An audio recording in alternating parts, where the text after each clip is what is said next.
What's up, guys? Welcome back to my channel. For all you who checked out my first video, I want to thank y'all for the views, the likes, even if you disliked it. I didn't think it was gonna do so well for it to be just one day, so I decided to just come back and make another one. And I just got my carry license here in Texas, so I decided that today was the perfect day. I've been waiting about a month and a half for it. It just randomly came in the mail after doing my online course, shooting course, thumbprint, all that. I finally ended up getting it in the mail. So I've been carrying my pistol around with me all day. It feels good.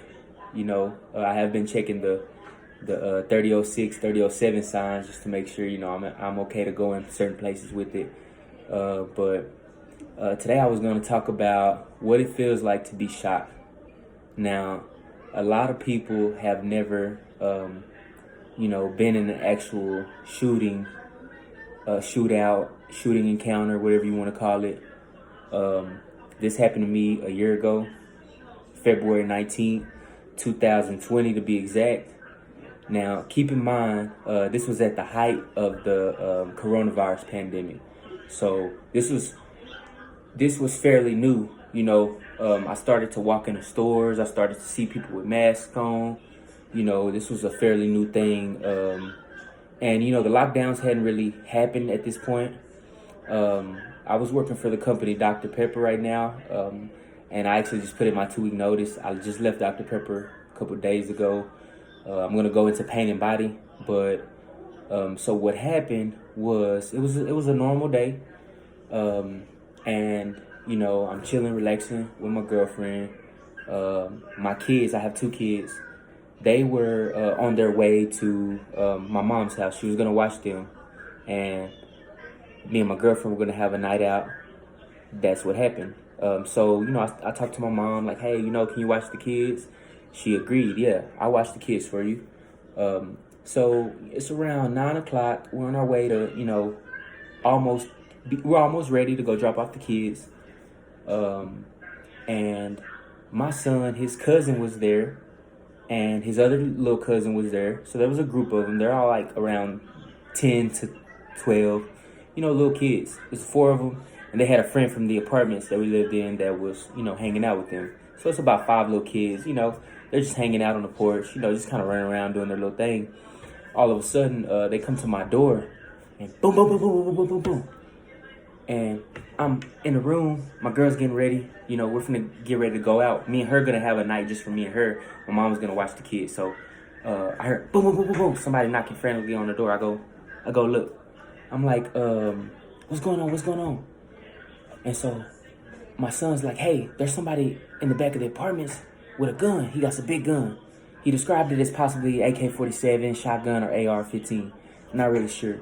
I say, hey, well, go ahead and come in. I locked the door, right? I then armed myself. At the time, I didn't have any of the guns from the gun collection video.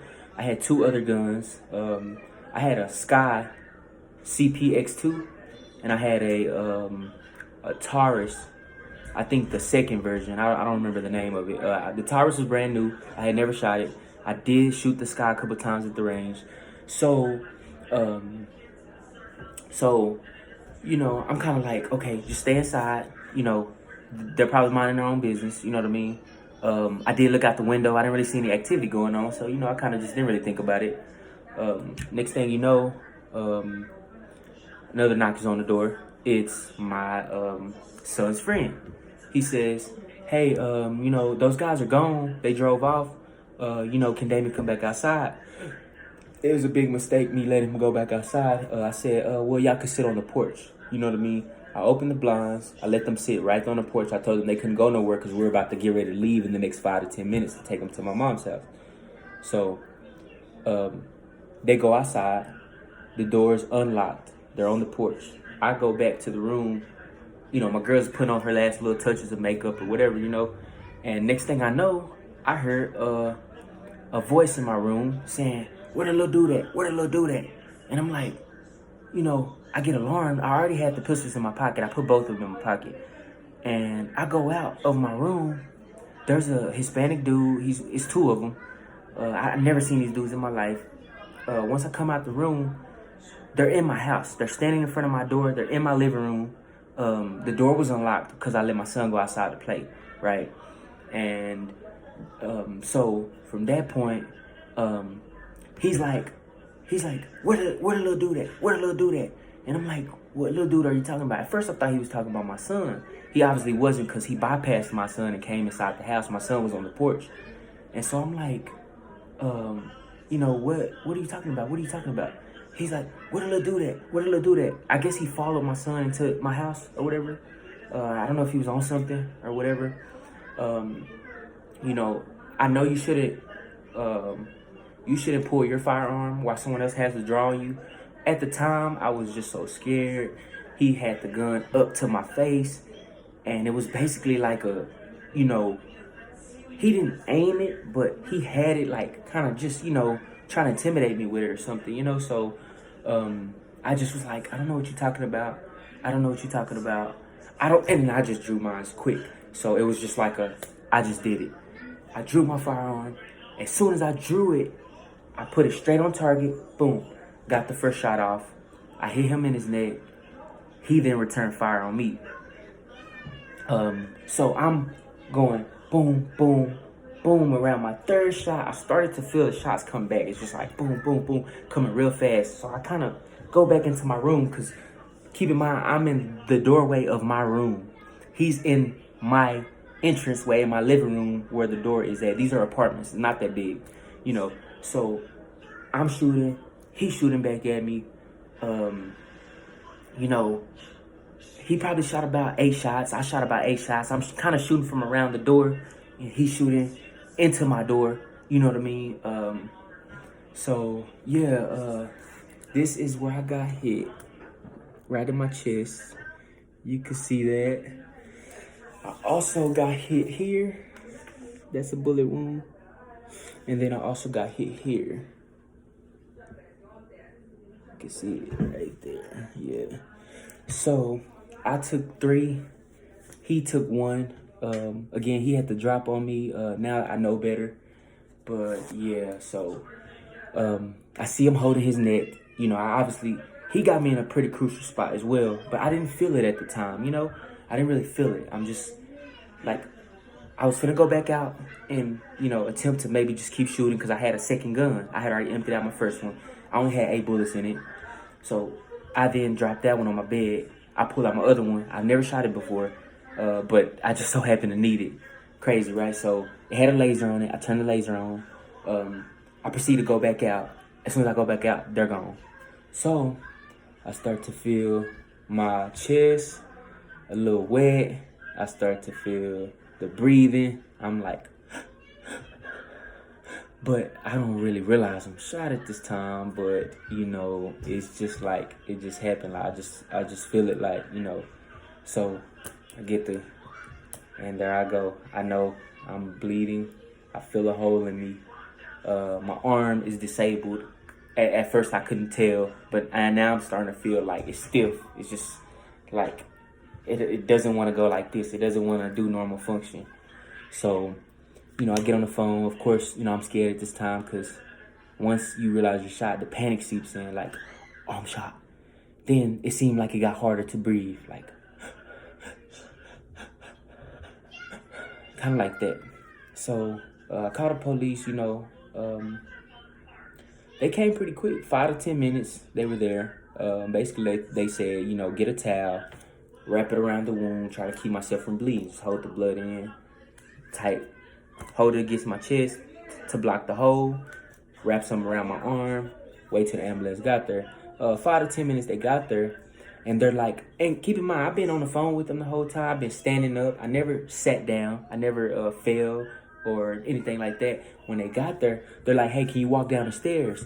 Because I was on the 2nd floor in the apartments. I'm like, yeah, I can walk downstairs. I take 2 steps. As soon as I take 2 steps, I sit down. And I'm like, yeah, I don't think I can walk down the stairs. So about 6 paramedics, they're like, okay, we're gonna take you down.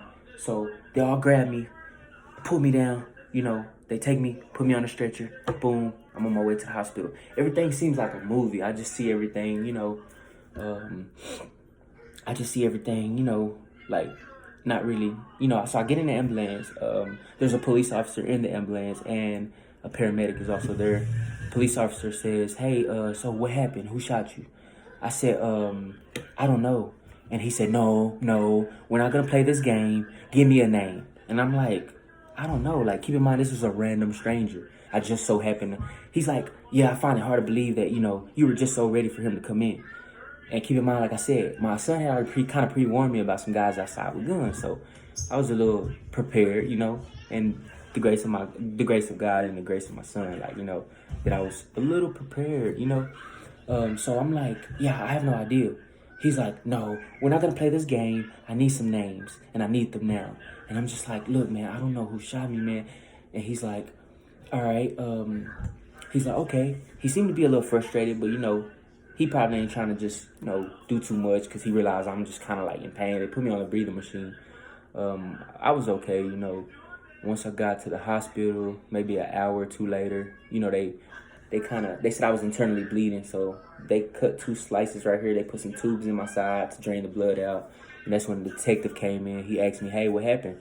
I basically proceeded to tell him the same story I'm telling y'all today. And he's like, okay, why did you have 2 guns? And I'm like, 2 is better than 1. He's like, yeah, I understand that, you know.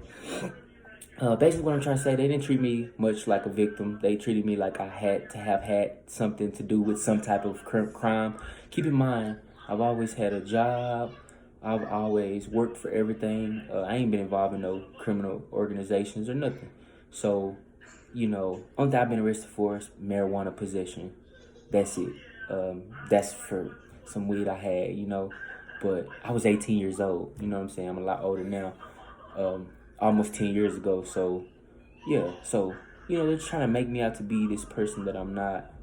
And, yeah, so that's kind of the story about how I really. So once I got out the hospital, 2 days later, of course, I'm paranoid. I'm on paranoid mode. Once I get back, I realized the police took both my guns for evidence because they were using self-defense shooting. So I'm like, I have to give me a gun. I went to the store, which is when I bought the Ruger.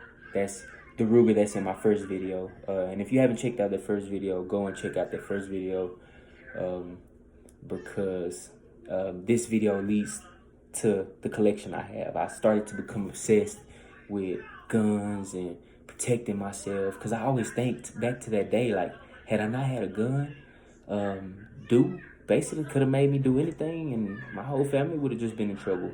Instead, him not knowing I had a gun, surprising him, I was able to hit him critically, you know, and I just look back to that day. So it's already been over a year. I've fully healed. It took me about 5 months for my bone to heal. I couldn't lift anything. I was out of work for like 5 months. I was working for Dr. Pepper at the time. They still pay me, so that's a good thing. But yeah, and keep in mind, this was when COVID hit. So when COVID hit, it was like the lockdown plus my arm is broke. So things were so weird for me in 2020. But you know, we just gonna continue to keep working. You know what I mean? I'm gonna try to keep dropping these videos for y'all. I feel like I got some interesting stories. I feel like I got, you know, interesting things to show. So, just again, if you ain't checked out my first video, you can go check out my first video. And, I appreciate all the support showed on the first one, all right? And, I just want to say that, always stay alert. That's the main thing I can say. Stay alert and you use your first mind, when it comes to anything that may happen.